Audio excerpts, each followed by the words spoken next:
Hello students, कैसे हैं आप सब। आज हम आ गए हैं दोबारा से इकोनॉमिक्स का चैप्टर 2 जिसके बारे में हम बात कर रहे थे। आज उसके पार्ट 3 में हम ये चैप्टर कंप्लीट कर देंगे बच्चों। ठीक है, तो लास्ट वीडियो में हमने क्या किया था, हमने अनएम्प्लॉयमेंट के बारे में देखा था। हमने पढ़ा था कि पहले डिसगाइज अनएम्प्लॉयमेंट क्या होता है, फिर हमने पढ़ा था सीजनल अनएम्प्लॉयमेंट क्या होता है, उसके बाद हमने पढ़ा था ओपन अनएम्प्लॉयमेंट क्या होता है। ठीक है बच्चों, तो लास्ट वीडियो में लास्ट स्लाइड हमारी यही थी, लास्ट टॉपिक यही था। अब हम आगे चलते हैं।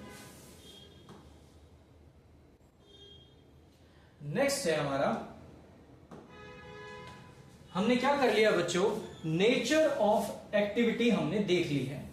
नेचर ऑफ एक्टिविटी में हमने प्राइमरी सेक्टर के बारे में देख लिया, सेकेंडरी सेक्टर के बारे में देख लिया, टर्सरी सेक्टर के बारे में देख लिया, ये देख लिया इनका कितना कंट्रीब्यूशन है, ये देख लिया टर्सरी सेक्टर राइज क्यों कर रहा है, इन दोनों की इंटरलिंकिंग देख ली, इन तीनों की, ये सब चीजें हमने देख ली। अब आते हैं हम सेकंड कैटेगराइजेशन पे। अब आते हैं हम किस पे, सेकंड कैटेगराइजेशन पे, और ये है वर्किंग कंडीशंस। अब कोई किसी भी सेक्टर में काम कर रहा हो, लेकिन हमको देखना पड़ेगा कि वहां पे जो एम्प्लॉयर्स हैं, जो काम करने वाले लोग हैं, वो उनकी वर्किंग कंडीशन कैसी है, वो कैसी कंडीशन में काम कर रहे हैं, उनका एनवायरनमेंट कैसा है, वहां पे रूल्स कैसे हैं, सिक्योरिटी है या नहीं है, एनवायरनमेंट कैसा है, अलग अलग चीजों के बारे में हम देखने वाले हैं। तो सेकंड कैटेगराइजेशन हमारा किसके बेसिस पे होगा, हमारा होगा वर्किंग कंडीशंस के बेसिस पर। ठीक है, इसको हम समझते हैं अच्छे से। आइए, इसमें सबसे पहले दो डिवाइड हैं। क्या है, दो डिवाइड हैं। एक है हमारा होता है ऑर्गेनाइज सेक्टर और एक होता है अनऑर्गेनाइज सेक्टर। और इसके कैटेगराइजेशन का बेसिस क्या है कि हम वर्किंग एम्प्लॉयमेंट के वर्किंग कंडीशन पे, कि आदमी हैं वो काम कर रहे हैं कहीं पर, जो लोग हैं वो काम कर रहे हैं, तो वो कैसी कंडीशंस में काम कर रहे हैं, ये देखने के लिए हम ये कैटेगराइजेशन कर रहे हैं। हमने कर तो लिया इकोनॉमी का primary sector, secondary sector, tertiary sector, लेकिन हमने वो किस के बेसिस पे किया था, नेचर ऑफ एक्टिविटी के बेसिस पर। लेकिन अब हम करने वाले हैं वर्किंग कंडीशन। तो एक होता है बच्चों ऑर्गेनाइज सेक्टर और दूसरा होता है अनऑर्गेनाइज सेक्टर। ठीक है, इसको हम ये भी मान सकते हैं कि भाई ऑर्गेनाइज सेक्टर, सबसे पहले पॉइंट इसमें ये है कि it is registered with government. तो जो ऑर्गेनाइज सेक्टर में कोई भी काम कर रहा है वो गवर्नमेंट से रजिस्टर्ड होगा। जितने भी गवर्नमेंट ऑफिसेज होते हैं बच्चों, और जो भी गवर्नमेंट ऑथोराइज्ड कंपनीज होती हैं, कुछ भी मान लो आप कहीं भी, वो रजिस्टर्ड विद गवर्नमेंट, गवर्नमेंट से रजिस्टर्ड होता है ऑर्गेनाइज सेक्टर। ठीक है बच्चों, कि भाई कोई कंपनी भी है, प्राइवेट कंपनी भी है, लेकिन वो गवर्नमेंट से क्या है, रजिस्टर्ड है। अनऑर्गेनाइज सेक्टर होता है कि आउटसाइड गवर्नमेंट कंट्रोल। इसका एग्जांपल ये है कि मान लो किसी ने चाय की टपरी लगा रखी है, कोई स्ट्रीट वेंडर है, कोई गांव में लेबरर है। ठीक है बच्चों, वो क्या है, वो गवर्नमेंट के कंट्रोल से बाहर है। और उसके अलावा ये देखो, ये दो डिवाइड हो गए हमारे सामने कि ऑर्गेनाइज सेक्टर में तो गवर्नमेंट से रजिस्ट्रेशन नेसेसरी है, होता ही है, और अनऑर्गेनाइज सेक्टर गवर्नमेंट कंट्रोल से बाहर होता है। ठीक है, सेकंड डिवाइड देखते हैं। नेक्स्ट है फॉर्मल प्रोसेसेस एंड प्रोसीजर्स। सारी चीजें फॉर्मल होंगी। ठीक है, सारे रूल्स एंड रेगुलेशंस होंगे, जो भी चीजें गवर्नमेंट ऑथराइज्ड है, जो भी रूल्स एंड रेगुलेशन बनाए गए हैं, सब कुछ वैसे का वैसा ही होगा। लेकिन अनऑर्गेनाइज सेक्टर में बच्चों नो फॉर्मल रूल्स और प्रोसीजर्स, कोई भी फॉर्मल रूल्स और प्रोसीजर नहीं होते। ठीक है, कि भाई गवर्नमेंट कंट्रोल से बाहर हैं तो कुछ भी कैसे भी काम करवा सकते हैं, और बहुत खराब कंडीशंस में लोगों को काम करना पड़ता है। उसके बाद है third job security. Government jobs में बच्चों क्या होता है, जॉब सिक्योरिटी होती है कि अगर आपने एक बार ज्वाइन कर ली, जो हमारा भारतीय समाज है ना बच्चों, उसमें सरकारी नौकरी क्या है, सरकारी नौकरी एक अमृत के समान है ना, कि आपको सब कुछ मिल जाएगा। अब सरकारी नौकरी अगर आपको मिल गई एक बार, तो रिटायरमेंट तक आपको उस सरकारी नौकरी से कोई निकाल नहीं सकता। तो ये हो गया जॉब सिक्योरिटी, कि आपकी जॉब सिक्योर है। अगर आपने एक बार गवर्नमेंट जॉब हासिल कर ली तो उसके बाद क्या है, आपकी जॉब सिक्योर है, हर मंथ आपको सैलरी मिलेगी और रिटायरमेंट तक ही मिलेगी, उसके बाद भी पेंशन मिलेगी। लेकिन अनऑर्गेनाइज सेक्टर में क्या नहीं होता, जॉब सिक्योरिटी नहीं होती, डेली वेजेस पर काम करवाया जाता है। डेली अगर काम करेंगे तो पैसे मिलेंगे, काम नहीं करेंगे तो पैसे नहीं मिलेंगे, और हमेशा काम भी नहीं होता है। तो अनऑर्गेनाइज सेक्टर में कोई जॉब सिक्योरिटी नहीं होती कि काम मिलेगा ही मिलेगा।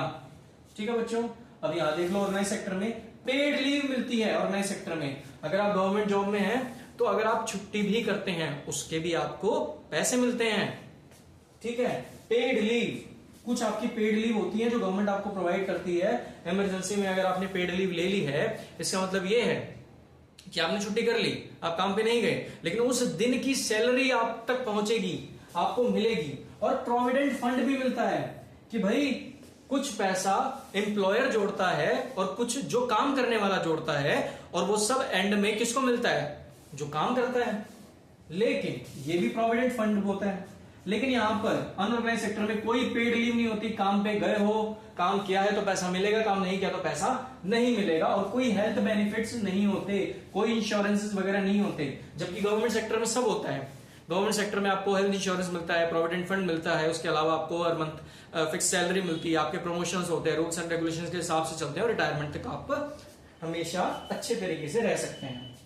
ठीक है, और इंडियन मिडिल क्लास के लिए गवर्नमेंट जॉब सारे द्वार खोल देता है सपनों के। ठीक है, वो स्टेबिलिटी ले आता है, सिक्योरिटी ले आता है, और बाकी सारी चीजें। उसके बाद है सेफ वर्किंग एनवायरनमेंट। अब जो गवर्नमेंट ऑथराइज्ड इंस्टीट्यूशंस होते हैं उसमें सेफ एनवायरनमेंट होता है, वहां पर अच्छे से आपको आपका डेस्क मिलेगा, एयर कंडीशन होगा, है ना, सारी फैसिलिटीज आपको मिलेंगी, कहने का मतलब ये है। जबकि unorganise sector highly vulnerable to exploitation, वहां पर वर्कर्स को एक्सप्लॉइट किया जाता है, फैक्ट्रीज वगैरह में वर्कर्स को एक्सप्लॉइट किया जाता है। अगर आपके घर में कोई काम कर रहा है मजदूर, तो उसको भी एक्सप्लॉइट किया जाता है। तो ये आप समझ सकते हैं। तो वर्किंग कंडीशन के हिसाब से हमने देख लिया कि कंडीशन मैट्रिक्स क्या है, कि ऑर्गेनाइज सेक्टर कैसे काम करता है और अनऑर्गेनाइज सेक्टर कैसे काम करता है। ठीक है बच्चों, तो आप क्या कर सकते हैं, आप इस टेबल का स्क्रीनशॉट भी ले सकते हैं और इसको आप रीड भी कर सकते हैं। एक बार आप देख लीजिए, अगर आपको ठीक लगता है तो आगे बढ़ते हैं। ठीक है बच्चों, ये हमारा सेकंड पार्ट भी हो गया, ये हमने बेसिक डिवीजन हमारी देख ली। इसके बाद आता है हु इज अनऑर्गेनाइज सेक्टर, और अनऑर्गेनाइज वर्कर होता कौन है बच्चों। अब ये देख लो, हमने क्या तो दिया कि अनऑर्गेनाइज सेक्टर, अनऑर्गेनाइज सेक्टर में लोग काम क्या करते हैं, जैसे इन रूरल एरियाज, इसका मतलब गांव में 80% of house hold falls into small and marginal farmers. 80% लोग जो होते हैं वो क्या करते हैं, वो छोटे लेबरर होते हैं, स्मॉल लेबरर होते हैं, जो किसानी करते हैं, काम करते हैं। और क्या करते हैं, शहरों के अंदर जो कैजुअल लेबरर्स होते हैं, जो घर बनाने में, बिल्डिंग्स बनाने में हेल्प करते हैं। स्ट्रीट वेंडर्स होते हैं, कोई बाजार में कोई फ्रूट बेच रहा है, कोई सब्जियां बेच रहा है, ठीक है, आप गली गली जाके बेच रहे हैं। ठीक है, और लॉन्ग वर्किंग आवर्स होते हैं। अनऑर्गेनाइज सेक्टर में आप कई कई घंटे काम करते हैं, लेकिन जो ऑर्गेनाइज सेक्टर में होता है आपका फिक्स्ड वर्किंग आवर्स होते हैं कि दिन में आप इतने ही घंटे ही काम करेंगे। तो यहाँ पे ये इमेज देख लीजिए, रूरल वर्कर की है, स्मॉल मार्जिनल फार्मर है, लैंडर्स, एग्रीकल्चर लेबरर्स हैं, शेयर क्रॉपर्स हैं, और आर्टिजन्स। आर्टिजन्स बच्चे वो होते हैं, कोई बढ़ई का काम कर रहा है, कोई चमड़े का काम कर रहा है, कोई जूते बनाने का काम कर रहा है, और जो भी सारी चीजें होती है। अर्बन वर्कर देख लीजिए, कैजुअल कंस्ट्रक्शन वर्कर, जो घर बनाते हैं, मजदूर। स्ट्रीट वेंडर्स, जो क्या करते हैं, अपना सामान बेचते हैं बाजार में। रैग पिकर्स, जो कूड़ा बीनने का काम करते हैं। गारमेंट मेकर्स, क्या करते हैं, क्लोथ्स बेचने का काम करते हैं, बनाने का काम करते हैं। ठीक है बच्चों, आगे चलते हैं। नेक्स्ट लास्ट हमारा जो है बच्चों, वो है ओनरशिप। क्या है बच्चों, ओनरशिप। लास्ट कैटेगराइजेशन हम किसके बेसिस पे कर रहे हैं, सेक्टर्स का ओनरशिप के बेसिस पे कर रहे हैं, कि भाई कौन ओनर है, मालिक कौन है। ठीक है, कौन मालिक है। आइए इसको हम देखते हैं। The ownership divide. अब ये देखिए क्या है बच्चों, ये जो थर्ड कैटेगराइजेशन है, फर्स्ट हमने देख लिया nature of activity, primary sector, secondary sector और टर्सरी सेक्टर। सेकंड कैटेगराइजेशन हमने देख ली वर्किंग कंडीशन पे, ऑर्गेनाइज सेक्टर और अनऑर्गेनाइज सेक्टर। अब हम थर्ड कैटेगराइजेशन पे आ गए हैं, जो है ownership. On the basis of ownership, कौन ओनर है? तो इसके दो कैटेगराइजेशन है। एक होता है पब्लिक सेक्टर, जिसे हम गवर्नमेंट सेक्टर भी कहते हैं। क्या बोलते हैं? Government sector. और एक है हमारा प्राइवेट सेक्टर। ठीक है बच्चों। अब ये देखिए, अब जो गवर्नमेंट सेक्टर होता है बच्चा, उसके जो मोटिव होता है, उसको क्या करता है? गवर्नमेंट सेक्टर का मोटिव किसी भी चीज के प्रोडक्शन के लिए, कुछ भी सर्विस प्रोवाइड करने के लिए, उसका मोटिव पब्लिक वेलफेयर होता है, लोगों की भलाई होती है। क्या होती है? लोगों की भलाई।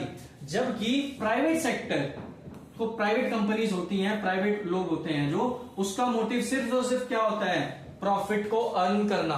प्राइवेट रेस्टोरेंट्स में जाओगे वो प्रॉफिट देखेंगे, किसी शोरूम में जाओगे प्रॉफिट देखेंगे, ठीक है।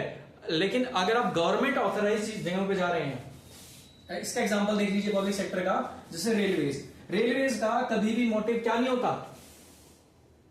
रेलवेज का कभी भी मोटिव प्रॉफिट कमाना नहीं होता, लेकिन लोगों की सर्विस। जैसे पोस्ट ऑफिस हो गया, अब यहां पे देख लीजिए प्राइवेट सेक्टर में टिस्को है, रिलायंस कंपनी है, अडानी जी हैं, अंबानी जी हैं, ये जो बड़े बड़े उद्योगपति हैं, इंडस्ट्रियलिस्ट हैं हमारे देश में, इनका काम सिर्फ और सिर्फ प्रॉफिट कमाना है, कि हम ज्यादा से ज्यादा पैसा कैसे कमा सकते हैं। गवर्नमेंट का ये प्रॉफिट नहीं, गवर्नमेंट का ये मोटिव नहीं है। गवर्नमेंट का मोटिव है पब्लिक वेलफेयर। क्या है? Public welfare. ठीक है बच्चों। अब हम आगे चलते हैं। अब क्या होता है बच्चों,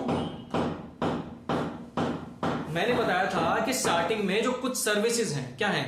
कुछ जो सर्विसेज हैं वो बेसिक सर्विस होती हैं, और उसकी पूरी रिस्पॉन्सिबिलिटी किसके पास होनी चाहिए? गवर्नमेंट के पास होनी चाहिए।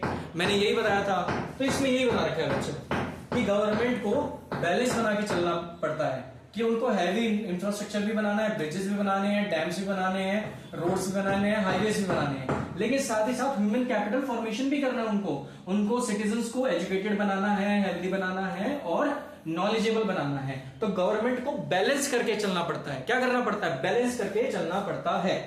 ठीक है बच्चों, कि भाई एक तरफ हैवी इंफ्रास्ट्रक्चर बना रहे हैं, एक तरफ ह्यूमन कैपिटल फॉर्मेशन कर रहे हैं। ठीक है बच्चों। अब मान लीजिए, अब हम सबको मर्ज कर देंगे। क्या कर देंगे? सबको मर्ज कर देंगे।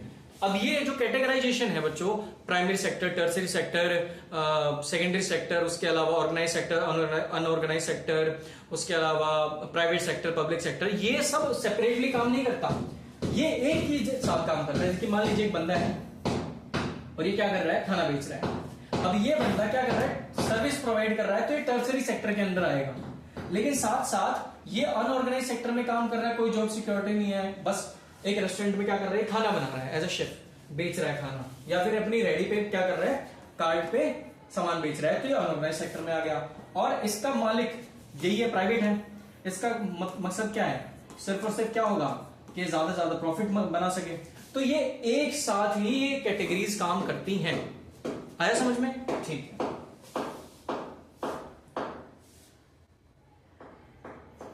तो ये हमारी लास्ट स्लाइड है। एक ओवरव्यू ले लेते हैं। सबसे पहला था नेचर ऑफ एक्टिविटी बच्चों। नेचर ऑफ एक्टिविटी, उसमें हमने देखा था प्राइमरी, सेकेंडरी, टर्सरी। हमने जीडीपी के बारे में देखा था, ठीक है। और एम्प्लॉयमेंट हैबिट इन एग्रीकल्चर, के एग्रीकल्चर में ज्यादा लोग हैं। Working condition, organise sector, unorganise sector. उसके बाद देखा था हमने ओनरशिप, पब्लिक और प्राइवेट। ठीक है बच्चों, तो आप इस वीडियो को आप बार बार देख सकते हैं। आप कमेंट कीजिए, आपकी कोई भी क्वेरी हो आप हमें बता दीजिएगा, ठीक है। बाकी आप लाइक कीजिए, सब्सक्राइब कीजिए चैनल को और पढ़ते रहिए। Thank you so much.